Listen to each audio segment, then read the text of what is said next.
रोज शरीफ पढ़ते हैं। अल्लाहुम्मा सल्ली अला सय्यिदना व मौलाना मुहम्मद व आलिहि व सहबिहि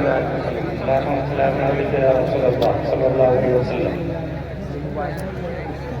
हमारी गुफ्तगू का उन्वान है theory of the prophet Muhammad सल्लल्लाहु अलैहि वसल्लम।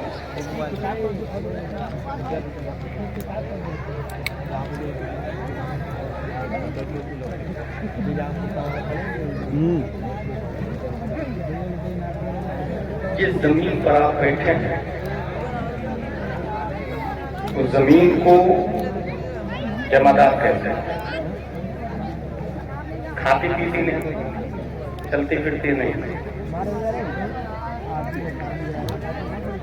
खालिद का मर्डर हो जाए रात के 12 बजे, दिन में पुलिस आके पूछे जमीन बता कातिल कौन है, किलर कौन है, कहां था वो बोलती नहीं। अल्लाह ने उससे अपनी दूसरी मखलूक बनाई, इसको नबातात कहते हैं, जैसे घास, नीम का पेड़, ग्रेप्स, बजाज, ट्रीज। दरख्त खाता है, पीता है, अपनी जड़ से ईटिंग भी करता और ड्रिंकिंग भी करता है। बट लेकिन वो चल फिर नहीं सकता। सुबह नीम का पेड़ अपने घर पे लगा, 1 महीने के बाद पड़ोसी के दरवाजा के चला गया हो। अल्लाह ने उससे अब तक तीसरी मखलूक बनाई, जिसको हैवानात कहते हैं। इसमें नाम ये हसास मुतहर्रिक बिल इरादा, जो हमारे उलमा जानते हैं, अपनी मर्जी से खाता पीता उठता बैठता। मदरसे में कहाँ सोता, बिल्ली, चंदर, दरिंदे, परिंदे, चरिंदे, इंसान भी हैवानाती का एक पार्ट है। अपनी मर्जी से खाता पीता चलता रहता है। 90% डीएनए हमारा और गाय, भैंस, कुत्ता, बिल्ली का मिलता जुलता है। 90% अकॉर्डिंग टू मेडिकल डिपार्टमेंट। 10% में इख्तिलाफ। और ये ऐसे ही है जैसे किसी राजमिस्त्री को आप कंक्रीट, सरिया, सीमेंट, गिट्टी, पत्थर, रेत दे और उसको कहीं मकान बनाओ, इस मटेरियल से मकान बनाते हैं। उसको कहीं मंदिर बनाओ, सेम मटेरियल से मंदिर बना देगा। मॉस्को बनाओ, मॉस्को बना देगा। चर्च बनाओ, चर्च बना देगा। मटेरियल सेम है। 10% में इख्तिलाफ होता है, शक्लें बदलती है। कोई हाशिम है, खालिद है, ज़ैद है, आमिर है, बकर है। 90% डीएनए, डिऑक्सी है, राइबो, न्यूक्लियर एसिड इक्वल। यही वजह है कि इंसान भी नंगा पैदा होता है, जानवर भी नंगा पैदा होता है। बड़ा होकर जो कपड़ा न पहने वो इंसान है, वो जानवर। जो कपड़ा पहन ले वो हजरत इंसान है। पैदा दोनों नंगे होंगे। जो कपड़ा न पहने वो जानवर है, जो कपड़ा पहन ले वो हजरत इंसान है। इसका मतलब पूरनपुर में जो जितना कम कपड़ा पहने उतना ही कम इंसान जानवर जाता है।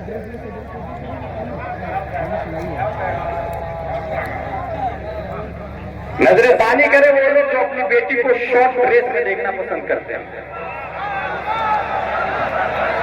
बेशक बेशक, वाह वाह वाह वाह वाह। नारे तकबीर, नारे रिसालत, नारे हुस्न, मसलके आला हज़रत, फैज़ानी आला हज़रत हज़रत अल्लामा मुफ्ती गुलाम जिलानी साहिब अज़हरी, निज़ामी मुस्तफा कौन वरस। वाह वाह वाह वाह। हॉलीवुड, बॉलीवुड की कॉपी करने वाली ख़वातीन हश्र में उन औरतों का क्या हाल होगा जो सबके सामने नंगी होगी। अल्लाह, हर इंसान नंगा उठेगा। सबसे पहले कपड़ा हजरत इब्राहिम अलैहिस्सलाम को। आला हजरत की एक फितरत थी, जब किसी नबी में कोई फजीलत देखते तो उससे अच्छी फजीलत अपने नबी में ढूंढते थे। फतावा रज़विय्या शरीफ में आया, आला हजरत तलाशना शुरू किए कि हमारे नबी का क्या हाल है। तो ये देखा कि हमारे नबी कब्र ही से कपड़ा पहन के उठेंगे। वाह वाह वाह वाह, सुभान अल्लाह, सुभान अल्लाह। और हश्र में पर्दे का सबसे ज्यादा किस खातून के लिए एहतमाम है, उस खातून को खातून जन्नत कहा जाता है।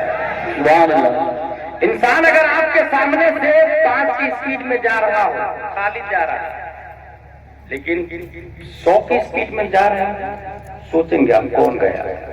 और अगर 500 की स्पीड में जा रहा है समझ ही नहीं पाएंगे। हजरत फातिमा की रफ्तार का ये आलम है। हदीस शरीफ के अंदर आया बिजली की रफ्तार होगा, यूं ही नजर नहीं आएगी किसी की। उसके बावजूद पर्दे का एहतमाम रब की तरफ से या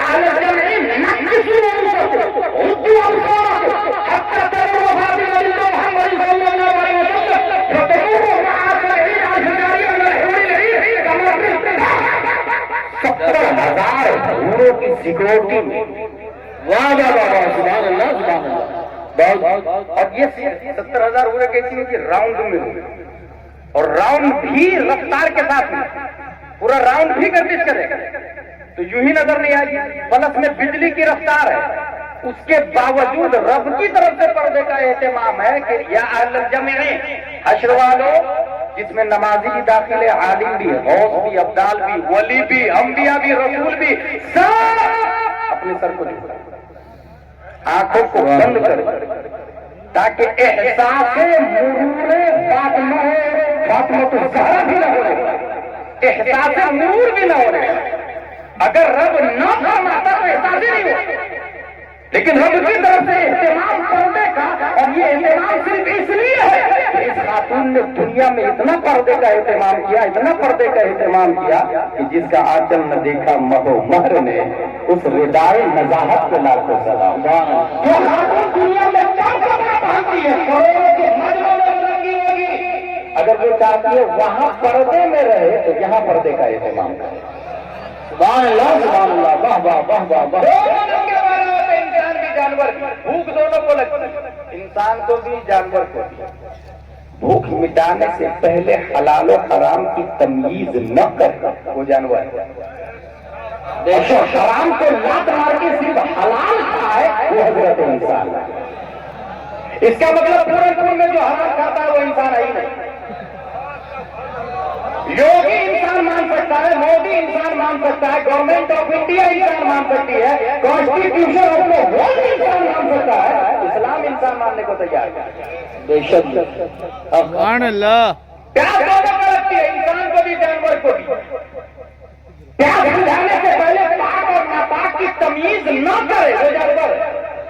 और जो नापाक को लात मार के पाक पानी बैठ कर 3 सांस में बिस्मिल्लाह शरीफ पढ़ के पिए उसे हजरत इंसान कहा जाए। पेशाब दोनों करते, इंसान भी जानवर भी, खड़े खड़े कहीं भी शुरू हो जाए वो जानवर है। और जो बैठ के पेशाब के बाद पानी लेता है उसे हजरत इंसान कहते हैं। वो चीज जो इंसान को जानवर से अलग करती है वो क्या है? न्यूटन, डार्विन, आइंस्टाइन, जरदालू, अफरोट, हकाली, अफरोट, इन सब का कहना है कि वो कुव्वत तर्राका है, वो अक्ल है जिसके बुनियाद पर इंसान जानवर से मुमताज होता है। आज तक कोई गाय भैंस अपने लिए कुर्ता पजामा नहीं सिलाया, इंसान ने सिलाया अक्ल की बुनियाद पर। अक्ल रहती कहाँ है? दिल में या सर में? इमाम मालिक, इमाम शाफी, इमाम अहमद बिन हंबल तीनों का नजरिया है कि अक्ल सर में नहीं दिल में रहती है। दलील कुरान की आयत है, अफला यतदब्बरून कुरान अम अला कुलूबिन अक़फ़ालुहा। कुरान में गौर व फिक्र क्यों नहीं करते? क्या दिलों के ताले लगे हुए? इसका मतलब तदब्बुर कुरान दिल से है, तदब्बुर कुरान दिल से। उन तीनों की दलील यह है कि अक्ल दिल में रहती है, मगर हमारे इमामों के इमाम आज़म अबू हनीफा फरमाते नो, अक्ल दिल में नहीं सर में रहती है। और वो दलील ये देते हैं कि इंसान अगर कौमों में चला जाता तो धड़कने बाकी रहती है, मेंटली डिस्टर्ब हो जाता है। इसका मतलब अक्ल दिल में नहीं सर में रहती है, दिल में नहीं सर में रहती है। अक्ल के बारे में साइंटिस्ट ने ये लिखा 100 बिलियन न्यूरॉन्स है और 100 ट्रिलियन कनेक्शन है अक्ल के अंदर। बिलियन न्यूरॉन्स और ट्रिलियन कनेक्शन वायर और जोड़, और ये दोनों जितने ज्यादा होंगे मेमोरी पावर उतनी ज्यादा स्ट्रॉन्ग होगा। जस्ट लाइक टेक्नो की मोटर, 1 हॉर्स पावर इतने मोबाइल, 2 हॉर्स पावर इतने, 3 में इतने, 4 में इतने, 5 में इतने, डैम पे चले जाए 500 हॉर्स पावर की मोटर, इतने वायर लगे हुए होते हैं। वायर और जोड़ जितने ज्यादा होंगे मेमोरी पावर उतनी ही ज्यादा स्ट्रॉन्ग होता है। अब आइए, ये बात अगर समझ में आ गई, इंसान अक्ल का इस्तेमाल करता है और हमेशा अक्ल को इस्तेमाल करके वो ये ढूंढता है who is biggest powerful than all world we should pray. ताकतवर कौन है जिसकी हम पूजा करना चाहते हैं? सबसे ज्यादा ताकत अक्ल की बुनियाद। और फिक्र करते करते उसने ये देखा कि ये जमीन काजू किशमिश पिस्ता अखरोट गोल्ड डायमंड सिल्वर पेट्रोल सब तो जमीन देती है। रुस्तम और सिकंदर को बिल्ड भी करती है और अपने आगोश में लेके खा भी जाती है। इसलिए सबसे ज्यादा ताकतवर जमीन है।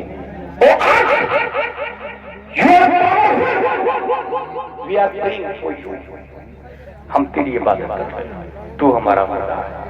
बाज़ाब्ता ज़रतुश्त मजहब का वजूद है। पीर करम शाह अज़हरी ने शरह बस के साथ किया और नबी के अंदर लिखा, हमारे उलमा जानते हैं, आपको बता रहा हूं। जमीन हमारी जगह, जमीन की इबादत करते हैं, लेकिन अब एक जगह रुकती नहीं है, वो कंटिन्यू चलती रहती है।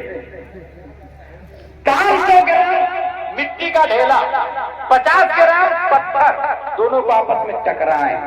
50 ग्राम का पत्थर 500 ग्राम मिट्टी के ढेला को टुकड़े टुकड़े करके हवा में तहलील कर देता है।